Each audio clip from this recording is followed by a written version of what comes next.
বানাক্ৰান্তক সহায়ৰ বাবে শিবিৰে শিবিৰে প্ৰাগ নিউজ।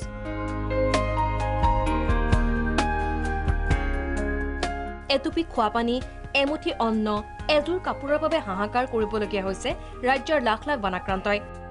সেইসকল দুৰ্ভগীয়া লোকক সামান্য সকাহ দিয়াৰ উদ্দেশ্যে আৰম্ভ হৈছিল প্ৰাগ নিউজৰ অভিযান। এইবাৰ বানাক্ৰান্তৰ বাবে প্ৰাগ নিউজৰ বিনামূলীয়া চিকিৎসা শিবিৰ। দক্ষিণ শালমাৰা আৰু মানকাছৰ জিলাৰ বানাক্ৰান্তৰ চিকিৎসা তথা চিকিৎসাৰ বাবে এই শিবিৰৰ আয়োজন কৰিলে প্ৰাগ নিউজে।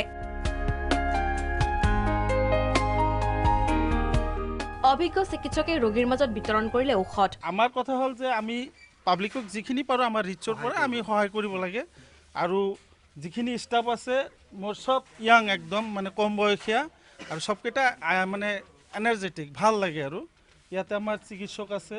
বানত বিয়পা বীজাণুৰ পৰা এইসকল লোকক ৰক্ষা কৰাৰ প্ৰয়াস।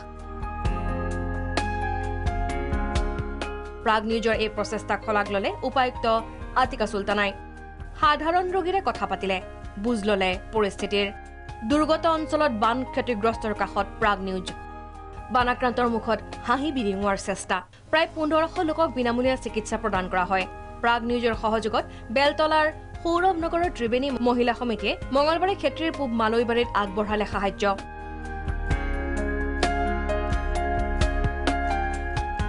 বানাক্ৰান্ত নৈপৰীয়া ৰাইজৰ মাজত বিতৰণ কৰে বিভিন্ন সামগ্ৰী।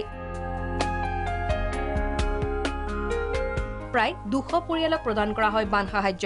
খুবেই দুখিত হয় আমি, এনেকৈতো আমি দি পৰ্যাপ্ত নহয়।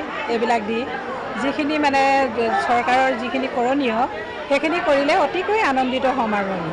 ভিডিঅ' জাৰ্নেলিষ্ট প্ৰসন্নৰ সহযোগত মিজানুৰ ৰহমান আৰু আশিষ নাগৰ সৈতে ভাস্কৰ জ্যোতি শৰ্মা, প্ৰাগ নিউজ।